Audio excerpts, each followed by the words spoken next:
ਦੋਸਤੋ ਸਤਿ ਸ਼੍ਰੀ ਅਕਾਲ। ਤੁਸੀਂ ਦੇਖ ਰਹੇ ਹੋ ਲਾਈਵ ਪੰਜਾਬ ਤੇ ਮੈਂ ਜਗਸੀਰ ਸਿੰਘ ਸੰਧੂ ਹਾਜ਼ਰ ਹਾਂ ਚੋਣਾਂ ਦੇ ਇਹਨਾਂ ਦਿਨਾਂ ਦੇ ਵਿੱਚ ਖੇਤੀਬਾੜੀ ਨਾਲ ਕਿਸਾਨੀ ਨਾਲ ਸੰਬੰਧਿਤ ਮੁੱਦੇ ਕਿਸਾਨ ਜਥੇਬੰਦੀਆਂ ਦਾ ਇਸ ਚੋਣਾਂ ਦੇ ਰੋਲ ਘਚੋਲੇ ਦੇ ਵਿੱਚ ਕੀ ਰੋਲ ਹੈ।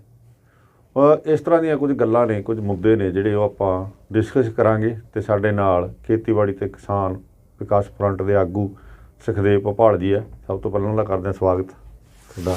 ਧੰਨਵਾਦ, ਸਵਾਗਤ ਹੈ ਜੀ। ਧੰਨਵਾਦ ਜੀ, ਧੰਨਵਾਦ। ਸੋ ਭੋਪਾਲ ਸਾਹਿਬ, ਕਿਸਾਨ ਸੰਘਰਸ਼ ਤੋਂ ਬਾਅਦ ਗੱਲ ਕਰੀਏ, ਕਿਸਾਨ ਸੰਘਰਸ਼ ਦੀ ਜਿੱਤ ਤੋਂ ਬਾਅਦ ਪੰਜਾਬ ਦੀਆਂ ਇਲੈਕਸ਼ਨਾਂ ਨੂੰ ਲੈ ਕੇ ਪੰਜਾਬ ਦੀਆਂ ਜਿਹੜੀਆਂ ਕਿਸਾਨ ਜਥੇਬੰਦੀਆਂ ਨੇ ਉਹਨਾਂ ਦੇ ਵਿੱਚ ਬੜਾ ਕੁਝ ਹਲਚਲ ਦੇਖਣ ਨੂੰ ਮਿਲੀ ਹੈ। ਉਹਦੇ ਵਿੱਚੋਂ ਸੰਯੁਕਤ ਸਮਾਜ ਮੋਰਚਾ ਬਣ ਗਿਆ ਜਿਹੜਾ ਕਿ ਚੋਣਾਂ ਦੇ ਵਿੱਚ ਸਿੱਧਾ ਪਾਰਟੀਸਪੇਟ ਕਰਨ ਲੱਗ ਗਿਆ। ਕੁਝ ਜਥੇਬੰਦੀਆਂ ਅਲੱਗ ਹੋ ਗਈਆਂ ਵੀ ਅਸੀਂ ਜੀ ਚੋਣਾਂ 'ਚ ਹਿੱਸਾ ਨਹੀਂ ਲੈਣਾ। ਅੱਜ ਬਰਨਾਲੇ ਦੇ ਵਿੱਚ ਲੋਕ ਕਲਿਆਣ ਰੈਲੀ ਦੇ ਨਾਂ ਹੇਠ ਅਗਰਾਹਾਂ ਸਾਹਿਬ ਨੇ ਵੱਡਾ ਇਕੱਠ ਕੀਤਾ ਔਰ ਸੱਦਾ ਇਹ ਦਿੱਤਾ ਹੈ ਕਿ ਵੋਟਾਂ ਤੋਂ ਨਾ ਝਾਕ ਕਰੋ, ਇਹਨਾਂ ਲੀਡਰਾਂ ਨੂੰ ਛੱਡ ਦਈਏ। ਵੋਟਾਂ ਦਾ ਇੱਕ ਤਰ੍ਹਾਂ ਉਹਨਾਂ ਨੇ ਕਿਹਾ ਵੀ ਇਹਦੇ ਵਿੱਚੋਂ ਕੁਝ ਨਹੀਂ ਕੱਢਣ ਪਾਉਣ ਨੂੰ ਹੈ, ਵੋਟਾਂ ਨਾਲ ਕੁਝ ਨਹੀਂ ਸਮਰਨਾ ਹੈਗਾ। ਅਤੇ ਇਸ ਤਰ੍ਹਾਂ ਦਾ ਸੱਦਾ ਲੋਕਾਂ ਨੂੰ ਦਿੱਤਾ ਗਾ। ਇੱਕ ਪਾਸੇ ਕਿਸਾਨ ਜਥੇਬੰਦੀਆਂ ਚੋਣਾਂ ਲੜ ਰਹੀਆਂ, ਦੂਸਰੇ ਪਾਸੇ ਕੁਛ ਜਥੇਬੰਦੀਆਂ ਇਹੋ ਜਿਹੇ ਪ੍ਰੋਗਰਾਮ ਲੈ ਕੇ ਆ ਰਹੀਆਂ ਨੇ। ਕੀ ਦੇਖਦੇ ਹੋ ਕਿਸਾਨ ਜਥੇਬੰਦੀਆਂ ਦੀ ਕੀ ਸਟ੍ਰੈਟਜੀ ਹੈ? ਮਤਲਬ ਸਮਝੋ ਬਾਹਰ ਆਈ, ਕੋਈ ਚੋਣਾਂ ਲੜਨਾ ਵੀ ਚਾਹੁੰਦੇ ਨੇ, ਕੁਝ ਚੋਣਾਂ ਨੂੰ ਨਕਾਰਦੇ ਆ ਵੀ ਇਹ ਸਿਸਟਮ ਹੀ ਸਹੀ ਨਹੀਂ ਹੈਗਾ, ਬਦਲ ਕੋਈ ਦੱਸਦੇ ਨਹੀਂ ਹੈਗੇ। ਜਿਵੇਂ ਕਿਸਾਨ ਆਪਾਂ ਜੇ ਅਗਰਾਹਾਂ ਸਾਹਿਬ ਦੀ ਜਥੇਬੰਦੀ ਦੀ ਗੱਲ ਕਰੀਏ, ਤੁਸੀਂ ਇਹ ਪੂਰੇ ਸਿਨੈਰੀਓ ਨੂੰ ਕਿਵੇਂ ਦੇਖਦੇ ਹੋ? ਕਿਸਾਨ ਜਥੇਬੰਦੀਆਂ ਦੇ ਰੋਲ ਨੂੰ ਕਿਵੇਂ ਦੇਖਦੇ ਹੋ ਇਸ ਇਲੈਕਸ਼ਨ ਦੇ ਦੌਰਾਨ? ਪਹਿਲੀ ਗੱਲ ਤਾਂ ਸੰਧੂ ਸਾਹਿਬ ਇਹ ਆ ਕਿ ਜਿਹੜਾ ਕਿਸਾਨ ਸਟਰਗਲ ਆ ਇਹ ਅੱਧੀ ਜਿੱਤੀ ਗਈ ਆ, ਅੱਧੀ ਅਜੇ ਪਈ ਆ ਜੀ, ਜਿਹਦਾ ਇੰਪਰੈਸ਼ਨ ਇਹ ਦਿੱਤਾ ਜਾ ਰਿਹਾ ਕੁਛ ਹਲਕਿਆਂ ਵੱਲੋਂ ਕਿ ਕਿਸਾਨ ਸਟਰਗਲ ਜਿੱਤ ਲਈ ਔਰ ਅਸੀਂ ਮਤਲਬ ਦਿੱਲੀ ਦਾ ਮੋਰਚਾ ਫਤਿਹ ਕਰ ਲਿਆ ਜੀ। ਕਿਉਂਕਿ ਜਿਹੜੀ ਕਿਸਾਨ ਸਟਰਗਲ ਜਿਹੜੇ ਮੁੱਦਿਆਂ 'ਤੇ ਸ਼ੁਰੂ ਹੋਈ ਉਹਦੇ 'ਚੋਂ ਜਿਹੜਾ ਮੇਨ ਮੁੱਦਾ ਸੀ 3 ਜਿਹੜੇ ਕਾਲੇ ਕਾਨੂੰਨਾਂ ਦਾ ਜੀ, ਜਿਹਦੇ ਨਾਲ ਖੇਤੀ ਨੂੰ ਇਹ ਕਾਰਪੋਰੇਟ ਦੇ ਹਵਾਲੇ ਕਰਨ ਜਾ ਰਹੇ ਸੀ ਜੀ, ਉਹ ਮੁੱਦਾ ਹੱਲ ਹੋ ਗਿਆ ਔਰ ਉਹਨੂੰ ਮਤਲਬ ਸਰਕਾਰ ਨੇ ਵਾਪਸ ਵੀ ਲੈ ਲਿਆ ਔਰ ਪਾਰਲੀਮੈਂਟ ਦੇ ਵਿੱਚ ਉਹਨੂੰ ਵਾਪਸ ਲੈਣ ਦਾ ਐਲਾਨ ਕਰਕੇ ਰਾਸ਼ਟਰਪਤੀ ਦੇ ਸਾਈਨ ਹੋਣ ਤੋਂ ਬਾਅਦ ਗਜਟ ਵੀ ਹੋ ਗਿਆ ਜੀ। ਲੇਕਿਨ ਉੱਥੇ ਵੀ ਉਸ ਇਹ ਹੋਣ ਦੇ ਬਾਵਜੂਦ ਵੀ ਕਿਸਾਨ ਜਥੇਬੰਦੀਆਂ ਖੜੀਆਂ ਸੀ ਕਿ ਯਾਰ ਸਾਡੇ ਅਜੇ ਮੁੱਦੇ ਬਾਕੀ ਨੇ, ਜਿੰਨਾ ਚਿਰ ਸਰਕਾਰ ਉਹਦੇ 'ਤੇ ਸਾਨੂੰ ਕੋਈ ਪੋਜ਼ੀਟਿਵ ਰਿਸਪੌਂਸ ਨਹੀਂ ਦਿੱਤੀ ਜੀ ਉਹਨਾਂ ਚਿਰ ਅਸੀਂ ਸਟਰਗਲ ਸਮਾਪਤ ਨਹੀਂ ਕਰਾਂਗੇ ਜੀ।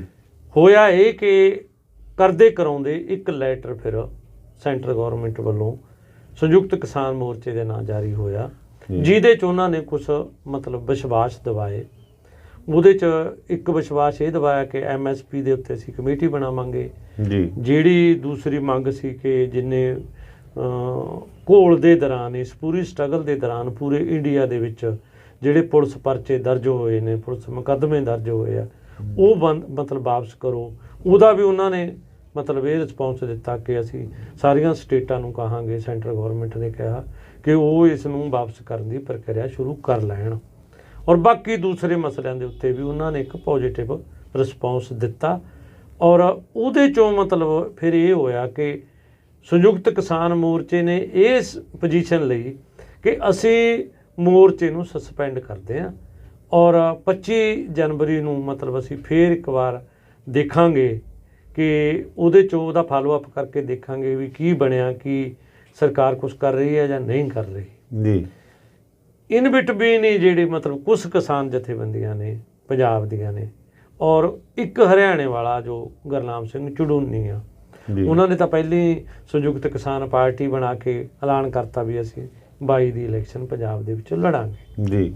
ਔਰ ਬਾਕੀ ਜਿਹੜੀਆਂ 32 ਕਿਸਾਨ ਜਥੇਬੰਦੀਆਂ ਸੀ ਪੰਜਾਬ ਦੀਆਂ, ਉਹਨਾਂ ਦੇ ਵਿੱਚ ਮੀਟਿੰਗਾਂ ਦਾ ਸਿਲਸਿਲਾ ਚੱਲਿਆ ਔਰ ਉਹਦੇ 'ਚੋਂ ਉਹਨਾਂ ਦਿਨਾਂ ਦੇ ਵਿੱਚ ਜਿਹੜੀ ਪਹਿਲੀ ਮੀਟਿੰਗ ਹੋਈ ਉਹਦੇ 'ਚੋਂ ਕਹਿ ਰਹੇ ਸੀ ਵੀ 22 ਕਿਸਾਨ ਜਥੇਬੰਦੀਆਂ ਨੇ ਰਾਜੇਵਾਲ ਸਾਹਿਬ ਦੀ ਅਗਵਾਈ ਦੇ ਵਿੱਚ ਇਲੈਕਸ਼ਨ ਲੜਨ ਦਾ ਮਨ ਬਣਾ ਲਿਆ, ਫੈਸਲਾ ਕਰ ਲਿਆ ਔਰ ਉਹਦੇ 'ਚੋਂ ਬਾਅਦ 'ਚ ਫਿਰ ਕਈ ਇੱਕ ਕਰਕੇ ਵਾਪਸ ਵੀ ਹੋ ਗਈਆਂ। ਮਤਲਬ ਸਾਡੀ ਇਹਦੇ ਬਾਰੇ 'ਚ ਪੋਜੀਸ਼ਨ ਇਹ ਆ ਖੇਤੀਬਾੜੀ ਤੇ ਕਿਸਾਨ ਵਿਕਾਸ ਫਰੰਟ ਦੀ ਕਿ ਪਹਿਲੀ ਗੱਲ ਤਾਂ ਇਹ ਆ ਵੀ ਜਿੰਨਾ ਚਿਰ ਸਾਡਾ ਉਹ ਸਟਰਗਲ ਆ ਜਿਹੜੀ ਉਹ ਕੰਪਲੀਟ ਨਹੀਂ ਹੁੰਦੀ ਉਹਨਾਂ ਚਿਰ ਸਾਨੂੰ ਇੱਧਰ ਉੱਧਰ ਹੱਥ ਮਾਰਨ ਦੀ ਜ਼ਰੂਰਤ ਨਹੀਂ ਜੀ।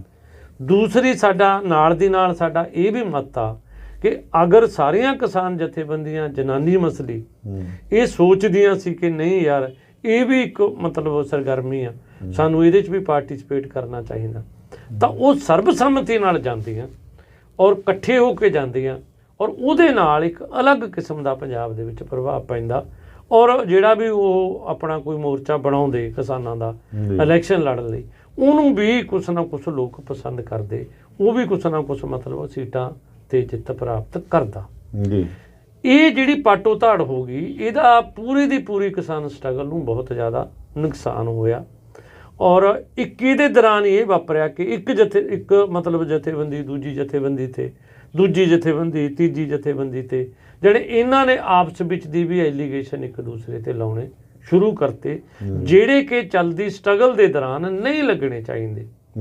ਮਤਲਬ ਸਾਨੂੰ ਅਗਰ ਅਸੀਂ ਬੜੇ ਮੋਰਚੇ ਲੜਨੇ ਨੇ, ਬੜੇ ਮੋਰਚੇ ਬਣਾਉਣੇ ਨੇ, ਤਾਂ ਸਾਨੂੰ ਦਿਲ ਵੀ ਬੜੇ ਕਰਨੇ ਪੈਣਗੇ। ਦਿਲ ਬੜੇ ਕਰਨ ਦਾ ਮਤਲਬ ਇਹੀ ਆ ਕਿ ਸਾਨੂੰ ਇੱਕ ਦੂਸਰੇ ਨੂੰ ਸਹਿਣਾ ਪਊਗਾ, ਇੱਕ ਦੂਸਰੇ ਦੀ ਕਮਜ਼ੋਰੀ ਨੂੰ ਅਸੀਂ ਠੀਕ ਤਾਂ ਕਰੀਏ, ਪਰ ਅਸੀਂ ਉਸ ਕਮਜ਼ੋਰੀ ਨੂੰ ਉਛਾਲ ਕੇ ਆਪਣਾ ਗੁੱਟ ਵੱਡਾ ਬਣਾਉਣ ਦੀ, ਆਪਣੀ ਜਥੇਬੰਦੀ ਨੂੰ ਵੱਡਾ ਬਣਾਉਣ ਦੀ ਜਿਹੜੀ ਅਸੀਂ ਮਤਲਬ ਧਾਰਨਾ ਲੈਂਦੇ ਹਾਂ ਔਰ ਇੰਡੀਪੈਂਡੈਂਟ ਸਰਗਰਮੀਆਂ ਕਰਦੇ ਹਾਂ, ਇਹ ਕਿਸਾਨੀ ਦੇ ਹਿੱਤ 'ਚ ਨਹੀਂ ਹੈਗੀਆਂ। ਮਤਲਬ ਸਾਡੀ ਇੱਕ ਬਹੁਤ ਮਤਲਬ ਖੁੱਲ੍ਹੇ ਤੌਰ 'ਤੇ ਪੋਜੀਸ਼ਨ ਆ ਖੇਤੀਬਾੜੀ ਅਤੇ ਕਿਸਾਨ ਵਿਕਾਸ ਫਰੰਟ ਦੀ ਕਿ ਸਾਨੂੰ ਆਪਣੇ ਗੁੱਟ ਬਣਾਉਣ ਦੀ ਬਜਾਏ, ਆਪਣੀ ਜਥੇਬੰਦੀ ਬੜੀ ਬਣਾਉਣ ਦੀ ਬਜਾਏ, ਜਾਂ ਇੱਕ ਜਥੇ ਦੂਸਰੀ ਜਥੇਬੰਦੀਆਂ ਨੂੰ ਖਾਣ ਦੀ ਬਜਾਏ, ਸਾਨੂੰ ਵਿਸ਼ਾਲ ਦਿਲ ਦੇ ਨਾਲ ਇਸ ਮੋਰਚੇ ਨੂੰ ਹੋਰ ਬੜਾ ਬਣਾਉਣ ਦੀ ਜ਼ਰੂਰਤ ਆ। ਕਿਉਂਕਿ ਜਿਹੜੀ ਬੜੀ ਸਟਰਗਲ ਪਈ ਆ ਉਹ ਤਾਂ ਅਜੇ ਪਈ ਆ, ਜਿਹੜਾ ਖੇਤੀ ਕਿਸਾਨੀ ਦਾ ਸੰਕਟ ਆ ਉਹ ਤਾਂ ਜੈਸੇ ਥੇ ਪਿਆ। ਇਹ ਤਾਂ ਅਸੀਂ 5 ਜੂਨ 2019 ਵਾਲੀ ਪੋਜੀਸ਼ਨ 'ਤੇ ਆਏ ਹਾਂ ਜਿੱਦੇ ਇਹਦਾ ਆਰਡੀਨੈਂਸ ਜਾਰੀ ਹੋਇਆ। ਇਸ ਕਰਕੇ ਵੀ ਇੱਕ ਤਾਂ ਇਹਨੂੰ ਬਹੁਤ ਵਧਾ ਚੜਾ ਕੇ ਪੇਸ਼ ਕਰਨਾ, ਕਈ ਤਾਂ ਕਹਿੰਦੇ ਨੇ ਦਿੱਲੀ ਵੀ ਜਿੱਤ ਲਈ, ਠੀਕ ਆ, ਦਿੱਲੀ ਦੇ ਧੌਣ 'ਤੇ ਗੋਡਾ ਧਰਤਾ, ਜੇ ਕਰਤਾ ਉਹ ਕਰਤਾ। ਮਤਲਬ ਇਹਨਾਂ ਗੱਲਾਂ ਨਾਲੋਂ ਸਾਨੂੰ ਸੀਰੀਅਸਲੀ ਇਹ ਕਹਿਣਾ ਚਾਹੀਦਾ ਕਿ ਸਾਡੀ ਸਟਰਗਲ ਹਜੇ ਬਾਕੀ ਆ, ਮੇਨ ਸਟਰਗਲ ਆ ਜਿਹੜੀ ਉਹ ਹਜੇ ਸਾਡੀ ਪਈ ਆ। ਇਹ ਤਾਂ ਅਸੀਂ 5 ਜੂਨ 2019 ਵਾਲੀ ਸਥਿਤੀ 'ਤੇ ਹੀ ਆਏ। ਨਹੀਂ, ਜਿਹੜੀ ਗੱਲ ਮਤਲਬ ਅੱਜ ਦੀ ਆਪਾਂ ਰੈਲੀ ਦੇ ਵਿੱਚ ਦੀ ਗੱਲ ਕਰ ਲਈਏ, ਕਿਉਂਕਿ ਤਾਜ਼ੀ ਮਸਲਾ ਗਾ ਇਹ, ਜਿਹੜਾ ਉਹ ਕਹਿ ਰਹੇ ਨੇ ਵੀ ਇੱਕ ਪ੍ਰੈਸ਼ਰ ਗਰੁੱਪ ਆ ਜਿਹੜਾ ਉਹ ਤਿਆਰ ਕੀਤਾ ਜਾਵੇ, ਜਿਹੜਾ ਕਿ ਸਰਕਾਰ ਦੇ ਉੱਪਰ ਪ੍ਰੈਸ਼ਰ ਰੱਖੇ ਇੱਕ ਤਰ੍ਹਾਂ ਦੇ ਨਾਲ, ਉਹਨੂੰ ਕਿਵੇਂ ਦੇਖਦੇ ਹੋ ਤੁਸੀਂ ਵੀ ਉਹ ਕੋਈ ਪ੍ਰੈਸ਼ਰ ਗਰੁੱਪ ਕੋਈ ਇਸ ਤਰ੍ਹਾਂ ਦਾ ਹੋ ਜਾਂਦਾ? ਹੁਣ ਇਹਦੀਆਂ ਕਈ ਸਾਰੀਆਂ ਉਦਾਹਰਨਾਂ ਦਿੱਤੀਆਂ ਜਾਂਦੀਆਂ, ਉਹ ਕਹਿੰਦੇ ਵੀ ਦੇਖੋ ਜਿਵੇਂ ਇੰਡਸਟਰੀਅਲਿਸਟ ਨੇ, ਉਹ ਕਿਹੜਾ ਚੋਣ ਲੜਦੇ ਨੇ, ਉਹ ਵੀ ਇੱਕ ਪ੍ਰੈਸ਼ਰ ਗਰੁੱਪ ਆ, ਚਾਹੇ ਉਹ ਪੈਸੇ ਦੀ ਤਾਕਤ ਨਾਲ ਸਰਕਾਰਾਂ ਬਣਾਉਂਦੇ ਆ, ਸਰਕਾਰਾਂ ਤੋਂ ਆਪਦੀਆਂ ਨੀਤੀਆਂ ਤਿਆਰ ਕਰਾ ਲੈਂਦੇ। ਇਸੇ ਤਰ੍ਹਾਂ ਹੀ ਕੋਈ ਇੱਕ ਤਰ੍ਹਾਂ ਇਸ ਤਰ੍ਹਾਂ ਦਾ ਪ੍ਰੈਸ਼ਰ ਗਰੁੱਪ ਆ ਜਿਹੜਾ ਉਹ ਕਿਸਾਨਾਂ ਦੀਆਂ ਜਥੇਬੰਦੀਆਂ ਦਾ ਹੋਵੇ, ਅਤੇ ਜਿਹੜਾ ਸਰਕਾਰ ਨੂੰ ਜਿਵੇਂ ਪਹਿਲਾਂ ਆਹੀ ਕਾਨੂੰਨਾਂ ਦੀ ਗੱਲ ਕਰਦੇ ਆ ਵੀ ਉਹ ਹੋਇਆ, ਜਾਂ ਮਨਜੀਤ ਨੇਰ ਦੀ ਸਜ਼ਾ ਦੀ ਗੱਲ ਕਰਦੇ ਆ, ਹੋਰ ਕਈ ਸੰਘਰਸ਼ਾਂ ਦਾ ਨਾਮ ਵਿੱਚ ਜ਼ਿਕਰ ਆਉਂਦਾ ਗਾ ਵੀ ਉਹ ਸਾਰੇ ਪ੍ਰੈਸ਼ਰ ਦੇ ਤਹਿਤ ਹੀ ਹੋਏ ਹੈਗੇ। ਸੋ ਉਸ ਤਰ੍ਹਾਂ ਦਾ ਪ੍ਰੈਸ਼ਰ ਗਰੁੱਪ ਉਸਾਰਨ ਦੀ ਗੱਲ ਕੀਤੀ ਜਾਂਦੀ ਆ, ਉਹਨੂੰ ਕਿਵੇਂ ਦੇਖਦੇ ਹੋ? ਨਹੀਂ, ਉਹਦੇ 'ਚ ਇੱਕ ਗੱਲ ਤਾਂ ਸੰਧੂ ਸਾਹਿਬ ਇਹ ਸਮਝਣ ਦੀ ਜ਼ਰੂਰਤ ਆ ਕਿ ਜਿਹੜਾ ਸਾਡਾ ਮੌਜੂਦਾ ਸਮਾਜਿਕ ਡਿਵੈਲਪਮੈਂਟ ਮਾਡਲ ਆ ਉਹਦੇ 'ਚ ਇੰਡਸਟਰੀ ਦੀ ਕੀ ਕੰਡੀਸ਼ਨ ਆ ਔਰ ਐਗਰੀਕਲਚਰ ਦੀ ਕੀ ਕੰਡੀਸ਼ਨ ਆ ਜੀ। ਹੁਣ ਜਦੋਂ ਸਾਡਾ ਮੁਲਕ ਸੋ ਕਾਲਡ ਜਿਹਨੂੰ ਅਸੀਂ ਆਜ਼ਾਦ ਹੋਇਆ ਕਹੀਏ, ਤਾਂ ਸਾਡੇ ਬਜ਼ੁਰਗ ਤਾਂ ਉਹਨੂੰ ਹੱਲੇ ਗੁੱਲਾ ਵਾਲੀ ਬਿਲਕੁਲ ਹਾਂਜੀ ਠੀਕ, ਔਰ ਕਈ ਵਾਰੀ ਆਜ਼ਾਦੀ ਕਹਿਣ ਨੂੰ ਜੀ ਵੀ ਨਹੀਂ ਕਰਦਾ। ਚਲੋ ਜੇ ਅਸੀਂ 1947 ਦੀ ਰਾਜਨੀਤਿਕ ਤਬਦੀਲੀ ਨੂੰ ਦੇਖੀਏ ਜੀ, ਤਾਂ ਜਿਹੜੀ ਪਹਿਲੀ 5 ਸਾਲਾ ਯੋਜਨਾ ਬਣੀ ਉਹਦੇ 'ਚ ਹੀ ਖੇਤੀ ਨੂੰ ਪ੍ਰਥਮ ਸਥਾਨ ਦਿੱਤਾ ਗਿਆ। ਜਿਹੜੀ ਦੂਸਰੀ ਸਾਡੀ 5 ਈਅਰ ਪਲਾਨ ਸੀਗੀ ਉਹਦੇ 'ਚ ਇੰਡਸਟਰੀ ਪਹਿਲੇ ਨੰਬਰ 'ਤੇ ਆ ਗਈ। ਉਹ ਦਿਨ ਤੋਂ ਲੈ ਕੇ ਅੱਜ ਤੱਕ ਐਗਰੀਕਲਚਰ ਦਾ ਜਿਹੜਾ ਸਟੇਟਸ ਆ ਉਹ 3rd ਨੰਬਰ 'ਤੇ ਹੀ ਰਿਹਾ ਜੀ। ਜੇ ਅਸੀਂ ਕਹੀਏ ਕਿ ਜਿਹੜੀਆਂ ਮਤਲਬ ਇਹ ਬੜੀਆਂ ਜਥੇਬੰਦੀਆਂ ਨੇ ਵਪਾਰੀਆਂ ਦੀਆਂ, ਜਿਹਦਾ ਤੁਸੀਂ ਜ਼ਿਕਰ ਕੀਤਾ ਵੀ ਉਹ ਪ੍ਰੈਸ਼ਰ ਗਰੁੱਪ ਨੇ, ਉਹ ਪ੍ਰੈਸ਼ਰ ਗਰੁੱਪ ਨਹੀਂ ਹੈਗੇ। ਉਹ ਤਾਂ ਤਰਜੀਹ ਉਹਨਾਂ ਨੂੰ ਆ, ਟੋਟਲ ਦੀ ਟੋਟਲ ਐਗਰੀਕਲਚਰ ਨੂੰ ਤਾਂ ਤਰਜੀਹ ਹੀ ਨਹੀਂ ਜੀ। ਮਤਲਬ ਜੇ ਅਸੀਂ ਕਹੀਏ ਨਾ ਕਿ ਜਿੰਨਾ ਚਿਰ ਸਾਡੀ ਐਗਰੀਕਲਚਰ ਆ ਜਿਹੜੀ, ਇਹਦਾ ਅਸੀਂ ਸਟੇਟਸ ਬਹਾਲ ਨਹੀਂ ਕਰਾਉਂਦੇ, ਜਿਵੇਂ ਤੁਸੀਂ ਇਹ ਲਾਓ ਕਿ ਸਾਡੀ ਪੰਜਾਬ ਪੁਲਿਸ ਆ, SP ਰੈਂਕ ਦੇ ਨੂੰ ਸਿਪਾਹੀ ਕਿਉਂ ਮਤਲਬ ਸਲੂਟ ਕਰਦਾ, ਸਿਪਾਹੀ ਨੂੰ SP ਰੈਂਕ ਕਿਉਂ ਨਹੀਂ ਸਲੂਟ ਕਰਦਾ?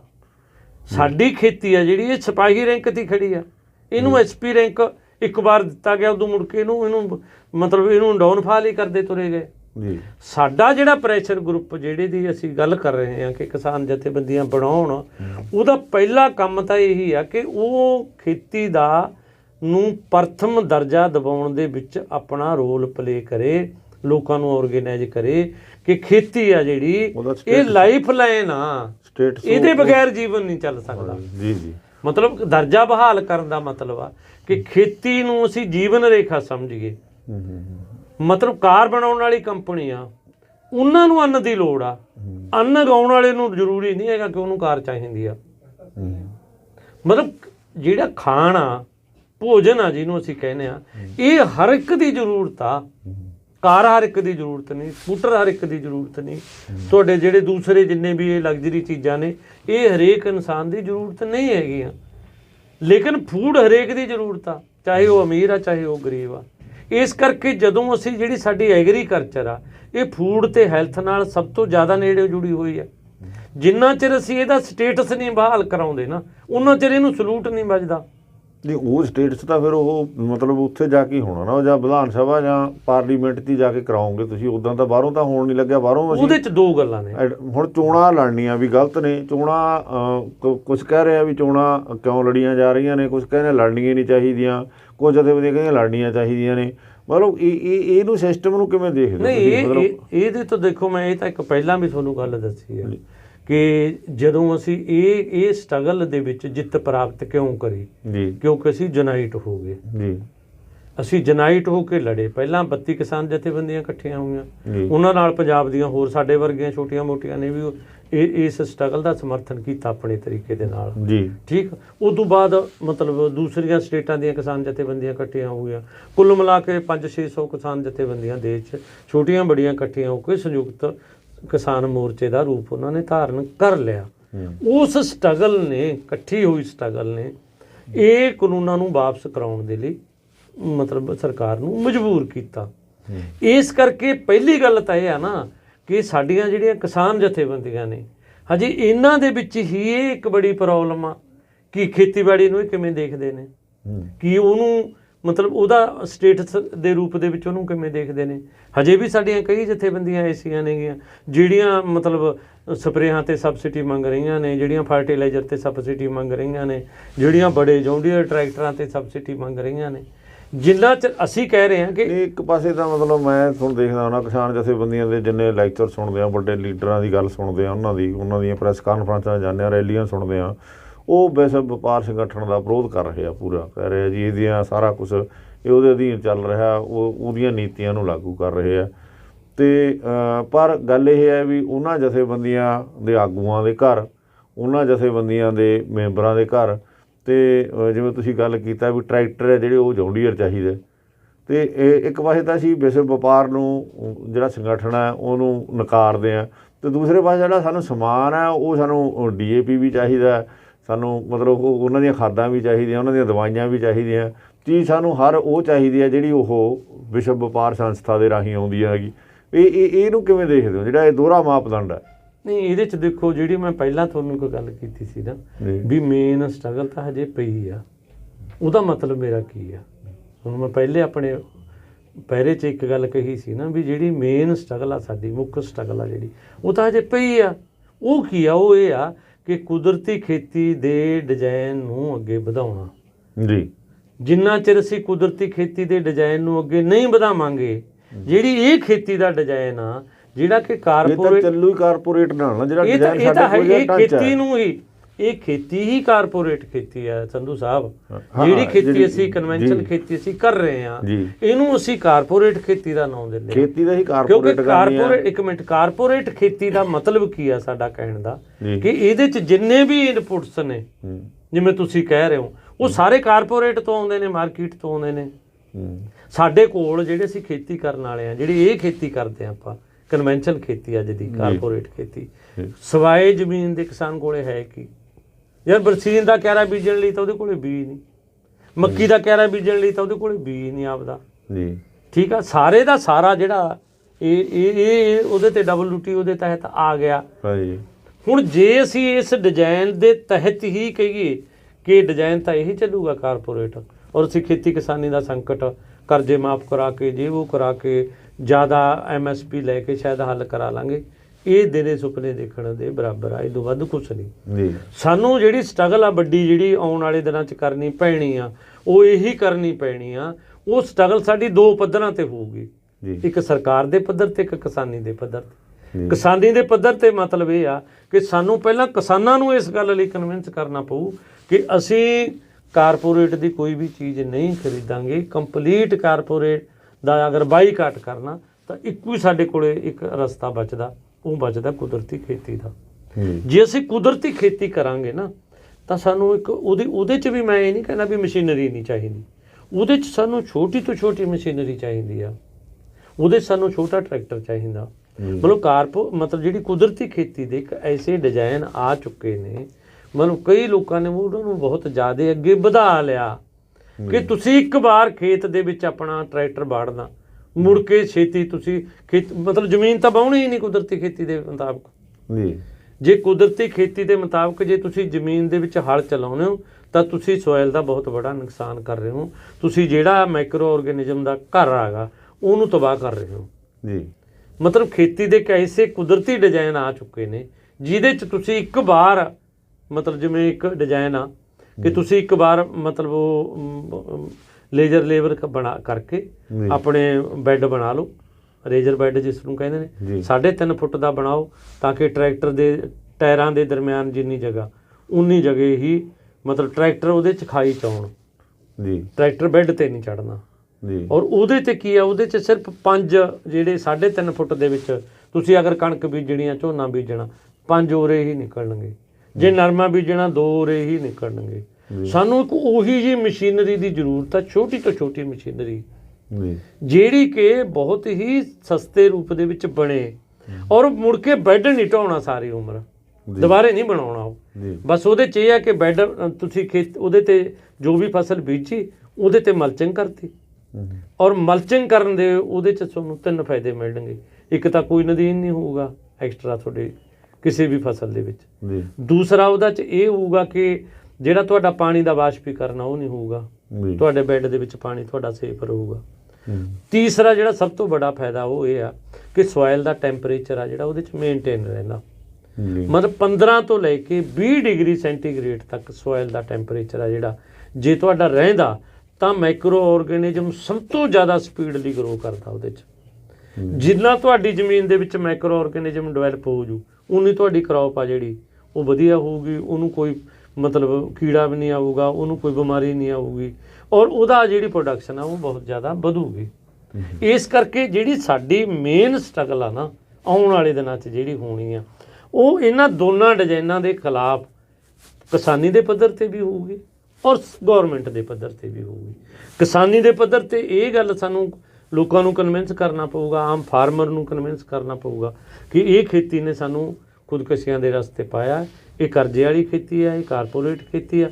ਅਸੀਂ ਕਾਰਪੋਰੇਟ ਦਾ ਕੋਈ ਵੀ ਪ੍ਰੋਡਕਟ ਨਹੀਂ ਖਰੀਦਾਂਗੇ ਔਰ ਅਸੀਂ ਕੁਦਰਤੀ ਖੇਤੀ ਵਾਲੇ ਪਾਸੇ ਆਵਾਂਗੇ ਔਰ ਸਾਨੂੰ ਆਉਣਾ ਚਾਹੀਦਾ ਔਰ ਲੋਕਾਂ ਦੇ ਵਿੱਚ ਪਹਿਲਾਂ ਨਾਲੋਂ ਅਵੇਅਰਨੈਸ ਵੱਧ ਵੀ ਰਹੀ ਹੈ। ਦੂਸਰਾ ਸਾਡੀ ਸਰਕਾਰ ਦੇ ਲੈਵਲ 'ਤੇ ਸਟਰਗਲ ਹੋਊਗੀ ਕਿ ਜਿਹੜਾ ਜਿੰਨੀ ਤੁਸੀਂ ਸਾਡੀ ਸੋਇਲ ਖਰਾਬ ਕਰਤੀ, ਜਿੰਨਾ ਸਾਡਾ ਧਰਤੀ ਹੇਠਲਾ ਤੁਸੀਂ ਪਾਣੀ ਖਤਮ ਕਰਤਾ, ਉਹਦੇ ਲਈ ਤੁਸੀਂ 50% ਬਜਟ ਸੈਂਟਰ ਗੌਰਮੈਂਟ ਦਾ ਔਰ 50% ਬਜਟ ਆ ਜਿਹੜਾ ਉਹ ਸਟੇਟ ਗੌਰਮੈਂਟ ਦਾ ਉਹ ਐਗਰੀਕਲਚਰ ਲਈ ਜਾਂ ਪੇਂਡੂ ਮਤਲਬ ਜਿਹੜਾ ਸੈਕਸ਼ਨ ਆ ਸਾਡਾ ਉਹਦੇ ਲਈ ਦਿਓ। ਉਹਦੇ ਨਾਲ ਅਸੀਂ ਤਾਂ ਕਿ ਜਿਹੜਾ ਪਾਣੀ ਦਾ ਰੀਚਾਰਜ ਸਿਸਟਮ ਆ ਜਿਹੜਾ ਉਹ ਬਣਾਈਏ ਤਾਂ ਕਿ ਜਿਹੜਾ ਧਰਤੀ ਦੇ ਪੇਟ 'ਚੋਂ ਅਸੀਂ ਪਾਣੀ ਕੱਢਿਆ ਉਹਨੂੰ ਪੂਰਾ ਕਰ ਲਈਏ ਇੱਕ ਸਟੇਜ 'ਤੇ ਜਾ ਕੇ। ਜੇ ਇਹ ਅਸੀਂ 50 ਸਾਲਾਂ 'ਚ ਕੱਢਿਆ ਤਾਂ ਨਵੀਂ ਟੈਕਨੀਕ ਨਾਲ ਅਸੀਂ 10 ਸਾਲਾਂ ਦੇ ਵਿੱਚ ਉਸ ਪਾਣੀ ਦੀ ਦੁਬਾਰੇ ਉਸ ਸਥਿਤੀ ਦੇ ਵਿੱਚ ਉਹਨੂੰ ਲਿਆ ਸਕਦੇ ਹਾਂ। ਇਹ ਟੈਕਨੀਕ ਹੈ, ਇਸ ਟੈਕਨੀਕ ਦੀ ਵਰਤੋਂ ਕਰ ਸਕਦੇ ਹਾਂ। ਔਰ ਜਦੋਂ ਅਸੀਂ ਰਸਾਇਣ ਨਹੀਂ ਵਰਤਾਂਗੇ ਆਪਣੀ ਇਸ ਐਗਰੀਕਲਚਰ ਦੇ ਵਿੱਚ, ਜਦੋਂ ਅਸੀਂ ਘੱਟੋ ਘੱਟ ਟਰੈਕਟਰ ਦਾ ਉਪਯੋਗ ਕਰਾਂਗੇ ਜਾਂ ਮਤਲਬ ਡੀਜ਼ਲ ਘੱਟੋ ਘੱਟ ਚਲਾਵਾਂਗੇ ਅਸੀਂ, ਤਾਂ ਅਸੀਂ ਕੀ ਕਰਾਂਗੇ, ਇਹਦਾ ਮਤਲਬ ਅਸੀਂ ਇਨਵਾਇਰਮੈਂਟ ਦੀ ਵੀ ਸੇਵਾ ਕਰ ਰਹੇ ਹੋਵਾਂਗੇ। ਮਤਲਬ ਹੁਣ ਤਾਂ ਅਸੀਂ ਪਰਾਲੀ ਜਰਾਉਣੇ ਆ ਨਾ, ਜੇ ਤੁਸੀਂ ਇਹ ਡਿਜ਼ਾਈਨ ਲੈ ਆਏ ਤੁਹਾਨੂੰ ਮਲਚਿੰਗ ਕਰਨ ਲਈ ਹਰੇਕ ਮਤਲਬ ਪਰਾਲੀ ਲੱਭੀ ਨਹੀਂ ਇੱਥੇ ਹੋਣੀ। ਸਾਨੂੰ ਜਿੰਨਾ ਵੀ ਜਿਹੜਾ ਸਾਡਾ ਮਤਲਬ ਜਿੰਨਾ ਵੀ ਜਿਵੇਂ ਹੁਣ ਨਰਮਾ ਜਿੱਥੇ ਬੀਜਦਾ, ਹੁਣ ਥੋੜ੍ਹੇ ਦਿਨ ਹੋ ਗਏ ਮੈਂ ਇੱਕ ਨਰਮੇ ਵਾਲੇ ਪਿੰਡ ਦੇ ਵਿੱਚ ਵੀਰੇ ਵਾਲਾ ਮਾਨਸਾ ਦੇ ਨੇੜੇ ਇੱਕ ਮੀਟਿੰਗ ਕਰ ਰਿਹਾ ਸੀ।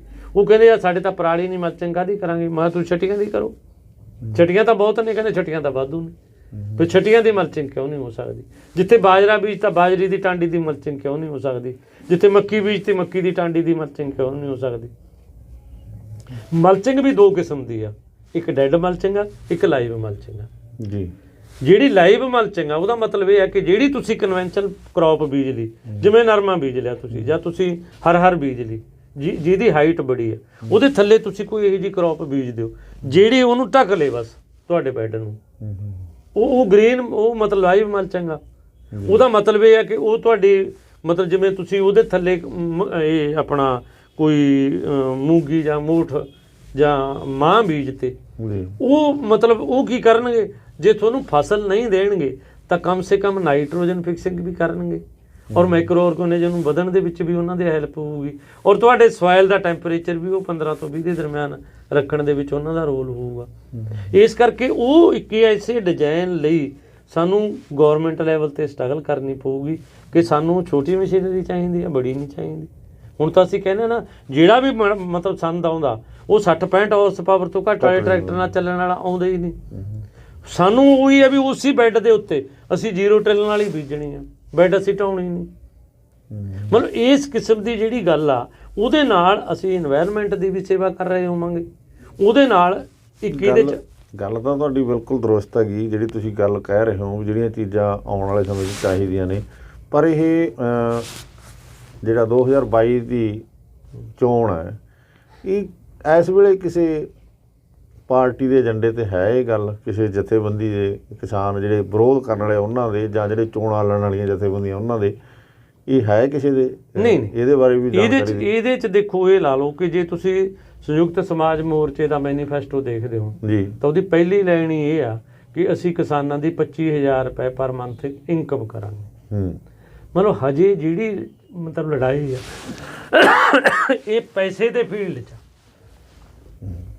ਜਿਹੜੀ ਵੀ ਇਹ ਲੜਾਈ ਲੜ ਰਹੇ ਆ ਕਿ ਜ਼ਿਆਦਾ MSP ਲੈ ਲਾਂਗੇ, ਪੈਸਾ ਜ਼ਿਆਦਾ ਆ ਜਾਊ, ਵੀ ਮਤਲਬ ਕੁਦਰਤ ਦੀ ਸੇਵਾ ਕਰਨ ਵਾਲਾ ਜਾਂ ਮਾਨਵਤਾ ਦੀ ਸੇਵਾ ਕਰਨ ਵਾਲਾ ਇਹਦੇ 'ਚ ਹਜੇ ਕੁਛ ਨਹੀਂ ਹੈਗਾ। ਕੀ ਸਮਝਦੇ ਹੋ ਤੁਸੀਂ? ਆਖਰ ਦੇ ਵਿੱਚ ਇਹ ਵੀ ਦੱਸੋ ਵੀ ਚੋਣ ਮੁੱਦੇ ਕੀ ਹੋਣੇ ਚਾਹੀਦੇ ਆ? ਅਸਲ ਜਿਹੜੀ ਮੈਂ ਚੋਣ ਮੁੱਦੇ ਹੋਣੇ ਚਾਹੀਦੇ ਆ, ਕੀ ਚਾਹੀਦੇ ਨੇ, ਚਾਹੀਦੇ ਕੀ ਆ? ਮੈਂ ਕਹਿੰਦਾ ਵੀ ਅਗਰ ਲੋਕ ਇਸ ਗੱਲ ਨਾਲ ਸਹਿਮਤ ਹੋ ਜਾਂਦੇ ਨੇ, ਜਿਹੜੀ ਗੱਲ ਆਪਾਂ ਕਰ ਰਹੇ ਹਾਂ ਕਿ ਕੁਦਰਤੀ ਖੇਤੀ ਚਾਹੀਦੀ ਹੈ, ਇਹਨੂੰ ਇੰਨਾ ਬਜਟ ਚਾਹੀਦਾ, ਜੇ ਪੇਂਡੂ ਭਾਈਚਾਰੇ ਇਹਦੇ ਨਾਲ ਇਕੱਲਾ ਸਹਿਮਤ ਹੋ ਜਾਂਦਾ, ਵੈਸੇ ਤਾਂ ਸ਼ਹਿਰੀ ਵੀ ਹੋਊਗਾ ਕਿਉਂਕਿ ਹੈਲਥ ਹਰੇਕ ਨੂੰ ਚਾਹੀਦੀ ਹੈ ਜੀ, ਵਧੀਆ ਫੂਡ ਹਰੇਕ ਖਾਣਾ ਚਾਹੁੰਦਾ ਜੀ। ਉਹਦੇ 'ਚ ਇੱਕ ਗੱਲ ਮੈਂ ਇਦੋਂ ਅੱਗੇ ਪਹਿਲਾਂ ਹੋਰ ਜਾਣੋ, ਇੱਕ ਛੋਟੀ ਜਿਹੀ ਗੱਲ ਮੈਂ ਇਹਦੇ ਦਰਮਿਆਨ ਹੋਰ ਕਰਨੀ ਚਾਹੁੰਦਾ। ਜਿੰਨੇ ਸਾਡੇ ਲੋਕ ਅੱਜ ਕੁਦਰਤੀ ਖੇਤੀ ਕਰ ਰਹੇ ਆ, ਮੈਂ ਵੀ ਕਰ ਰਿਹਾ 4 ਕਿੱਲਿਆਂ ਦੀ ਜੀ, ਮਤਲਬ ਉਹ ਸਾਰੇ ਦੇ ਸਾਰੇ ਜ਼ਿਆਦਾ ਪੈਸਾ ਕਮਾਉਣ ਲਈ ਕੁਦਰਤੀ ਖੇਤੀ ਕਰ ਰਹੇ ਜੀ। ਜਦੋਂ ਕਿ ਕੁਦਰਤੀ ਖੇਤੀ ਦਾ ਜਿਹੜਾ ਮਕਸਦ ਆ ਨਾ, ਉਹ ਬਿਲਕੁਲ ਆਮ ਆਦਮੀ ਤੱਕ, ਮਤਲਬ ਲੇਮੈਨ ਆ ਜਿਹੜਾ, ਉਹਦੇ ਤੱਕ ਮਤਲਬ ਜਿਹੜਾ ਨੈਚੁਰਲ ਫੂਡ ਕਿਵੇਂ ਜਾਵੇ ਉਹ ਹੁੰਦਾ ਜੀ, ਔਰ ਉਹ ਹੋਣਾ ਚਾਹੀਦਾ। ਜਿਹਦੇ ਕਰਕੇ ਸਾਡੀ ਜਥੇਬੰਦੀ ਦੀ ਹੈ ਵੀ ਮਾਰਕੀਟਿੰਗ ਦੀ ਕੋਈ ਪ੍ਰੋਬਲਮ ਨਹੀਂ। ਬਹੁਤੇ ਲੋਕ ਕਹਿਣਗੇ ਜੀ ਕੁਦਰਤੀ ਖੇਤੀ ਕਰਾਂਗੇ ਮਾਰਕੀਟਿੰਗ ਨਹੀਂ ਹੁੰਦੀ, ਨਹੀਂ, ਮਾਰਕੀਟਿੰਗ ਦੀ ਸਮੱਸਿਆ ਹੀ ਕੋਈ ਨਹੀਂ ਆਉਣੀ। ਕਿਉਂ ਨਹੀਂ ਆਉਣੀ? ਕਿਉਂਕਿ ਕੁਦਰਤੀ ਖੇਤੀ ਦੇ ਵਿੱਚ ਅਸੀਂ ਕਾਸਟ ਆਫ ਪ੍ਰੋਡਕਸ਼ਨ ਘਟਾ ਦਿਆਂਗੇ। ਜੇ ਸਾਡੀ ਕੁਦਰਤੀ ਖੇਤੀ ਦੇ ਵਿੱਚ ਕਾਸਟ ਆਫ ਪ੍ਰੋਡਕਸ਼ਨ ਘਟ ਜੂ, ਸਾਨੂੰ ਤਾਂ ਇੰਨੇ ਰੇਟ 'ਚ ਵੀ ਜ਼ਿਆਦਾ ਹੈਗਾ ਮਿਲਣਾ, ਇੰਨੇ ਰੁਪਈਆਂ ਤੋਂ ਕੀ ਕਰਾਉਣਾ ਸੀ ਫਿਰ। ਔਰ ਉੱਧਰੋਂ ਅਸੀਂ ਜਦੋਂ 50% ਬਜਟ ਮੰਗ ਕਰਦੇ ਹਾਂ, ਉਹਦਾ ਮਤਲਬ ਇਹ ਹੈ ਕਿ ਕਿਸਾਨਾਂ ਦੀ ਸੋਸ਼ਲ ਸਿਕਿਉਰਿਟੀ ਦੀ ਜ਼ਿੰਮੇਵਾਰੀ ਸਮਾਜ ਚੱਕੇ। ਠੀਕ, ਸੋਸ਼ਲ ਸਿਕਿਉਰਿਟੀ ਦਾ ਸਾਡਾ ਮਤਲਬ ਆ ਸ਼ੁੱਧ ਹਵਾ, ਸ਼ੁੱਧ ਪਾਣੀ, ਸ਼ੁੱਧ ਭੋਜਨ, ਰੋਟੀ, ਆਪਣਾ ਕੱਪੜਾ, ਮਕਾਨ, ਫ੍ਰੀ ਐਜੂਕੇਸ਼ਨ ਔਰ ਹੈਲਥ ਫੈਸਿਲਿਟੀ। ਇਹ ਹਰੇਕ ਕਿਸਾਨ ਦਾ ਫੰਡਾਮੈਂਟਲ ਰਾਈਟ ਬਣ ਜੇ, ਫਿਰ ਜ਼ਿਆਦਾ ਰੁਪਈਆਂ ਤੋਂ ਵੀ ਕੀ ਕਰਾਉਣਾ। ਸਾਡੇ ਬੱਚਿਆਂ ਨੂੰ ਪੜ੍ਹਾਈ ਫ੍ਰੀ ਹੋ ਜੇ। ਸਾਨੂੰ ਅਗਰ ਕੋਈ ਮਤਲਬ ਹੈਲਥ ਦੀ ਪ੍ਰੋਬਲਮ ਆਉਂਦੀ ਆ, ਪਹਿਲੀ ਗੱਲ ਤਾਂ ਜਦੋਂ ਅਸੀਂ ਨੈਚੁਰਲ ਐਗਰੀਕਲਚਰ 'ਤੇ ਆ ਗਏ, ਮਤਲਬ 50% ਤੋਂ ਜ਼ਿਆਦਾ ਹੈਲਥ ਪ੍ਰੋਬਲਮ ਆਪਣੇ ਆਪ ਹੀ ਸੋਲਵ ਹੋ ਜਾਣੀ ਹੈ। ਇਹ ਅਗਰ ਲੋਕਾਂ ਦੀ ਸੋਚ ਦਾ ਹਿੱਸਾ ਬਣ ਜੇ ਇਹ ਪੁਆਇੰਟ ਜਿਹੜੇ ਆਪਾਂ ਕਹਿ ਰਹੇ ਹਾਂ, ਫਿਰ ਇਲੈਕਸ਼ਨ ਲੜੋ ਤੁਸੀਂ, ਕੋਈ ਪ੍ਰੋਬਲਮ ਨਹੀਂ। ਫਿਰ ਤੁਹਾਨੂੰ ਵੀ ਇਹ ਗੱਲਾਂ ਕਰਨ ਵਾਲਿਆਂ ਨੂੰ ਵੀ ਵੋਟ ਪਊਗੀ। ਅੱਜ ਵੋਟ ਪੈਂਦੀ ਆ ਪੈਸੇ ਵਾਲੇ ਨੂੰ, ਦਾਰੂ ਵਾਲੇ ਨੂੰ, ਜ਼ਿਆਦਾ ਖਰਚਾ ਕਰਨ ਵਾਲੇ ਨੂੰ, ਜ਼ਿਆਦਾ ਫਰਾਡ ਕਰਨ ਵਾਲੇ ਨੂੰ, ਜ਼ਿਆਦਾ ਝੂਠ ਬੋਲਣ ਵਾਲੇ ਨੂੰ। ਜਿਹੜਾ ਤੁਸੀਂ ਕਹਿ ਰਹੇ ਹੋ 22 ਦੀ ਇਲੈਕਸ਼ਨ 'ਚ ਜਾਣ ਦਾ ਕਿਉਂ ਨਹੀਂ ਫਾਇਦਾ? 22 ਦੀ ਇਲੈਕਸ਼ਨ 'ਚ ਜਾਣ ਦਾ ਫਾਇਦਾ ਇਹ ਨਹੀਂ ਹੈਗਾ ਕਿ ਜਿਹੜੇ ਸਾਡੇ ਫਾਰਮਰ ਸਾਡੇ ਨਾਲ ਉੱਥੇ ਬੈਠੇ ਸੀ ਨਾ ਟਿਕਰੀ ਬਾਰਡਰ 'ਤੇ, ਸਿੰਘੂ ਬਾਰਡਰ 'ਤੇ, ਉਹ ਅੱਜ ਕਿਸੇ ਨਾ ਕਿਸੇ ਗੱਡੀ 'ਚ ਦੀ ਪਾਰਟੀ ਦੀ ਜਾਂ ਉਮੀਦਵਾਰ ਦੀ ਗੱਡੀ 'ਚ ਵੀ ਬੈਠੇ ਨੇ। ਇਹਦਾ ਮਤਲਬ ਇਹ ਆ ਕਿ ਉਹ ਇੱਕ ਮੁੱਦੇ 'ਤੇ ਸਾਡੇ ਨਾਲ ਗਏ ਸੀ ਵੀ 3 ਕਾਨੂੰਨ 'ਚ ਸਾਡੀ ਜ਼ਮੀਨ ਵਗ ਜੂ, ਇਸ ਲਈ ਇਹਨਾਂ ਨਾਲ ਲੱਗੋ, ਆਪਾਂ ਹੱਲ ਕਰਾ ਲਈਏ। ਉਹਨਾਂ ਨੂੰ ਲੱਗਦਾ ਉਹ ਮਸਲਾ ਹੱਲ। ਹਜੇ ਤੱਕ ਕਿਸਾਨਾਂ ਨੂੰ ਕੁਦਰਤੀ ਖੇਤੀਬਾੜੀ ਦਾ ਏਜੰਡਾ ਕਿਸਾਨ ਮੂਵਮੈਂਟ ਨੇ ਕਿਸਾਨਾਂ ਦੇ ਸਾਹਮਣੇ ਰੱਖੇ ਹੀ ਨਹੀਂ। ਜਿਹੜੇ ਸਾਡੇ ਵਰਗੇ ਰੱਖ ਰਹੇ ਨੇ, ਸਾਡੀ ਆਵਾਜ਼ ਬਹੁਤ ਛੋਟੀ ਆ ਔਰ ਸਾਨੂੰ ਇਹ ਮਤਲਬ ਰੋਲ ਦਿੰਦੇ ਨੇ। ਕਈ ਤਾਂ ਦੂਸਰੇ ਕਹਿੰਦੇ ਨੇ ਯਾਰ ਇਹਨਾਂ ਦੀ ਫੋਲੋਇੰਗ ਹੀ ਨਹੀਂ, ਲੱਲਾ ਨਹੀਂ ਕੱਖਾ ਨਹੀਂ, ਐਵੇਂ ਮਤਲਬ। ਪਰ ਇੱਕ ਇਸ ਤੋਂ ਬਿਨਾਂ ਹੋਰ ਕੋਈ ਹੱਲ ਨਹੀਂ। ਹੁਣ ਤੁਸੀਂ ਇੱਕ ਗੱਲ ਦੇਖੋ ਕਿ ਪਿਛਲੇ ਦਿਨੀ ਇੱਕ ਖਬਰ ਆ ਚੱਲੀ ਕਿ ਪੰਜਾਬ ਕੋਲ 17 ਸਾਲਾਂ ਦਾ ਪਾਣੀ ਆ। ਇੱਕ ਪੁਆਇੰਟ। ਦੂਸਰਾ ਪੁਆਇੰਟ ਇਹ ਆ ਕਿ ਦੁਨੀਆ ਪੱਧਰ ਤੇ 25 ਸਾਲ ਤੋਂ ਵੱਧ ਤੇਲ ਨਹੀਂ। 17 ਸਾਲ 'ਚ ਪੰਜਾਬ ਦਾ ਪਾਣੀ ਖਤਮ ਹੋ ਜਾਣਾ ਇਸ ਡਿਜ਼ਾਈਨ 'ਚ। 25 ਸਾਲਾਂ 'ਚ ਦੁਨੀਆ ਦਾ ਜਿਹੜਾ ਇਹ ਡਿਜ਼ਾਈਨ ਚੱਲ ਰਿਹਾ, ਮਤਲਬ ਇਹ ਡਿਜ਼ਾਈਨ 'ਚ 25 ਸਾਲਾਂ 'ਚ ਤੇਲ ਤਾਂ ਖਤਮ ਹੋਊ ਜਿੰਨੇ ਇੰਜਣ ਅੱਜ ਬਣੇ ਹੋਏ ਨੇ, ਜੋ ਸਾਰੇ ਚੱਲਦੇ ਰਹਿ ਗਏ। ਪਰ ਇੰਜਣ ਰੋਜ਼ ਨਵੇਂ ਹੋਰ ਵੀ ਬਣ ਰਹੇ ਨੇ। ਤੇਲ ਖਾਣ ਵਾਲੇ ਇੰਜਣ ਨਵੇਂ ਤੋਂ ਨਵੇਂ ਬਣ ਰਹੇ ਨੇ। ਜੇ ਨਵਾਂ ਅੱਜ ਇੱਕ ਵੀ ਨਾ ਬਣੇ, ਜਿੰਨੇ ਪੁਰਾਣੇ ਚੱਲ ਰਹੇ ਨੇ ਉਹਨਾਂ 'ਚ ਹੀ ਤੇਲ ਅਸੀਂ ਮਚਾਈਏ, 25 ਸਾਲਾਂ 'ਚ ਪੂਰਾ ਦੁਨੀਆ ਦਾ ਤੇਲ ਖਤਮ ਹੋ ਜਾਊ। ਫਿਰ ਕੀ ਕਰੋਗੇ? 25 ਸਾਲਾਂ ਬਾਅਦ ਤੇਲ ਖਤਮ ਹੋ ਜਾਣਾ, 17 ਸਾਲਾਂ ਬਾਅਦ ਤੁਹਾਡਾ ਪਾਣੀ ਖਤਮ ਹੋ ਜਾਣਾ, ਫਿਰ ਕਿੱਧਰ ਚੱਲੋਗੇ? ਕੁਦਰਤੀ ਖੇਤੀ ਕਰ ਲੈਣਗੇ। ਨਹੀਂ, ਫਿਰ ਕੁਦਰਤੀ ਖੇਤੀ ਕਾਹਦੇ ਨਾਲ ਹੋਊਗੀ? ਫਿਰ ਕੁਦਰਤੀ ਖੇਤੀ ਵੀ ਨਹੀਂ ਹੋਣੀ, ਕਿਉਂਕਿ ਗਲੋਬਲ ਵਾਰਮਿੰਗ ਨੇ ਬਹੁਤ ਪ੍ਰੋਬਲਮ ਕ੍ਰੀਏਟ ਕਰ, ਉਹ ਤਾਂ ਅੱਜ ਵੀ ਕਰ ਰਹੀ ਆ। ਮਤਲਬ 2025 ਤੱਕ ਹੀ ਗਲੋਬਲ ਵਾਰਮਿੰਗ ਆ, ਜਿਹੜੀ ਕਲਾਈਮੇਟ ਚੇਂਜ ਆ ਜਿਹੜਾ, ਉਹ ਸਾਡੀ ਐਗਰੀਕਲਚਰ ਨੂੰ ਬਹੁਤ ਬੁਰੀ ਕੰਡੀਸ਼ਨ 'ਚ ਲੈ ਜਾਊਗਾ। ਭਾਵੇਂ ਤੁਸੀਂ ਮਤਲਬ ਨੈਚੁਰਲ ਕਰੋ ਚਾਹੇ ਕਰੋ ਕੈਮੀਕਲ। ਇਸ ਕਰਕੇ ਅਸੀਂ ਇਹ ਗੱਲ ਕਹਿਣੀ ਚਾਹੁੰਦੇ ਹਾਂ ਕਿ ਜੇ ਲੋਕਾਂ ਦੀ ਸੋਚ ਦਾ ਏਜੰਡਾ ਇਹ ਬਣ ਜੇ, ਫਿਰ ਤਾਂ ਦੇਖੋ ਇਲੈਕਸ਼ਨ ਲੜਨ 'ਚ ਵੀ ਕੋਈ ਨੁਕਸਾਨ ਨਹੀਂ ਔਰ ਵਿਧਾਨ ਸਭਾ ਪਾਰਲੀਮੈਂਟ ਜਾਣ 'ਚ ਕੋਈ ਨੁਕਸਾਨ ਨਹੀਂ। ਕਿਉਂਕਿ ਉੱਥੇ ਜਾਣਾ ਕਾਹਦੇ ਲਈ ਆ? ਹਜੇ ਤਾਂ ਲੋਕਾਂ ਨੂੰ ਇਹੀ ਕਲੀਅਰ ਨਹੀਂ ਨਾ ਕਿ ਵਿਧਾਨ ਸਭਾ 'ਚ ਜਾਣਾ ਕਰੂਗਾ ਕੀ ਜਾ ਕੇ ਉਹ। ਮਤਲਬ ਜਿਹੜੇ ਬੰਦੇ ਨੂੰ ਅਸੀਂ ਵਿਧਾਨ ਸਭਾ 'ਚ ਭੇਜ ਰਹੇ ਹਾਂ, ਉਹਦੀ ਡਿਊਟੀ ਕੀ ਆ? ਉਹ ਕਰੂਗਾ ਕੀ ਉੱਥੇ? ਕਿਹੜੀ ਪਾਲਿਸੀ ਉਹਨੇ ਬਣਵਾਉਣੀ ਆ? ਜਦੋਂ ਕਿ ਹੁਣ ਤਾਂ ਤੁਸੀਂ ਇਹ ਦੇਖੋ ਕਿ ਪ੍ਰੋਬਲਮ ਪਤਾ ਕੀ ਆ ਰਹੀ ਹੈ ਕਿ ਨੀਤੀ ਆਯੋਗ ਨੀਤੀ ਬਣਾ ਦਿੰਦਾ, ਪਾਰਲੀਮੈਂਟ 'ਚ ਕੋਈ ਬਹਿਸ ਹੀ ਨਹੀਂ ਹੁੰਦੀ, ਉਹ ਸਿੱਧਾ ਕਾਨੂੰਨ ਪਾਸ ਹੋ ਜਾਂਦਾ। ਤੁਹਾਨੂੰ ਪਤਾ ਨਾ ਕਿ ਜ਼ਮੀਨ ਦੇ ਟਾਈਟਲ ਦਾ ਕਾਨੂੰਨ ਪਾਸ ਹੋ ਰਿਹਾ ਜੀ, ਕਿ ਜਿੰਨੀ ਸਾਡੀ ਜ਼ਮੀਨ ਆ, ਸੰਧੂ ਸਾਹਿਬ ਕੋਲੇ ਜਿੰਨੀ ਜ਼ਮੀਨ ਆ, ਹੁਣ ਇੱਕ ਕਾਨੂੰਨ ਪਾਸ ਹੋ ਰਿਹਾ, ਉਹਨੇ ਨੀਤੀ ਆਯੋਗ ਨੇ ਬਣਾ ਕੇ ਦੇਤਾ, ਪਾਰਲੀਮੈਂਟ 'ਚ ਉਹਨੇ ਪਾਸ ਹੋਣਾ।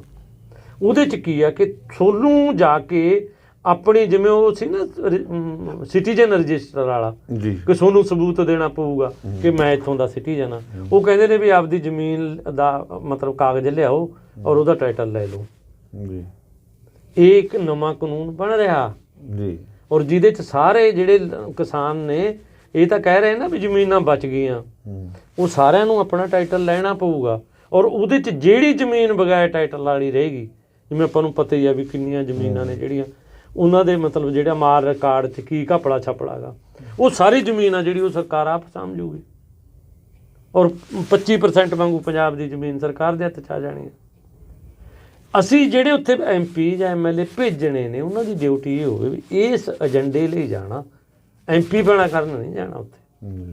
ਜਿਹੜਾ MLA ਭੇਜੀ ਉਹਨੂੰ ਇਹ ਹੋਵੇ ਵੀ ਪੰਜਾਬ ਵਿਧਾਨ ਸਭਾ 'ਚ ਆਹ ਇਸ਼ੂ ਆ, ਇਸ ਇਸ਼ੂ ਨੂੰ ਉਹਨੂੰ ਭੇਜੋ ਜਿਹੜਾ ਉਹ ਇਸ਼ੂ ਵਧੀਆ ਤਰੀਕੇ ਨਾਲ ਉੱਥੇ ਪੁੱਟ ਕਰ ਦੂਗਾ, ਨਾ ਕਿ ਸਿਰਫ ਅਸੀਂ ਉੱਥੇ ਕੋਈ ਸਹੂਲਤਾਂ ਲੈਣ ਜਾਂ ਮਤਲਬ ਪੈਨਸ਼ਨ ਵਗੈਰਾ ਖਾਣ ਜਾਣਾ। ਫੇਰ ਹੀ ਜਿਹੜੇ ਆ ਕ੍ਰਿਮੀਨਲ ਨੇ, ਠੀਕ ਹੈ ਨਾ, ਇਹਨਾਂ ਦਾ ਕੋਈ ਇਲਾਜ ਹੋਊਗਾ।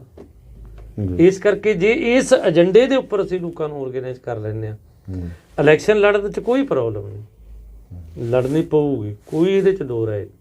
ਲੇਕਿਨ ਲੜਨ ਲਈ ਏਜੰਡਾ ਤਿਆਰ ਕਰਨਾ ਔਰ ਉਸ ਏਜੰਡੇ ਲਈ ਪਬਲਿਕ ਤਿਆਰ ਹੋਵੇ। ਫਿਰ ਇਹ ਥੋੜ੍ਹੀ ਆ ਵੀ ਤੁਹਾਨੂੰ ਯਾਰ ਰੋਡ ਸ਼ੋਅ ਕਰਨ ਦੀ, ਕਾਹਦੇ ਲਈ ਟਰੈਕਟਰਾਂ 'ਤੇ ਤੇਲ ਫੂਕਣਾ? ਬਿਲਕੁਲ ਹੀ ਨਹੀਂ। ਆਪਾਂ ਆਪਣੇ ਪਰਚੇ ਵੰਡੀਏ, ਲੋਕ ਪੜ੍ਹਨ, ਔਰ ਲੋਕ ਪਹਿਲੇ ਅਗਰ ਉਹ ਜਾਗਰੂਕ ਹੋਣਗੇ, ਉਹ ਕਹਿਣਗੇ ਠੀਕ ਆ ਅਸੀਂ ਜਾਵਾਂਗੇ, ਉਹਦੇ ਵੋਟ ਪਾਇਆਵਾਂਗੇ। ਫਿਰ ਤਾਂ ਭਾਵੇਂ ਤੁਸੀਂ SMS ਰਾਹੀਂ ਵੋਟ ਪਵਾ ਲਿਓ ਯਾਰ। ਜੀ ਜੀ। ਮਤਲਬ ਇਹ ਚੀਜ਼ ਹੈ ਜਿਹੜੀ ਇਹ ਜ਼ਰੂਰੀ ਆ। ਇਸ ਕਰਕੇ ਇਨਵਾਇਰਨਮੈਂਟ ਦਾ ਔਰ ਐਗਰੀਕਲਚਰ ਦਾ ਰਿਲੇਸ਼ਨ ਸਮਝਣਾ ਔਰ ਪਬਲਿਕ ਨੂੰ ਸਮਝਾਉਣਾ ਔਰ ਨੈਚੁਰਲ ਖੇਤੀ ਦੇ ਡਿਜ਼ਾਈਨ 'ਤੇ ਆਉਣਾ।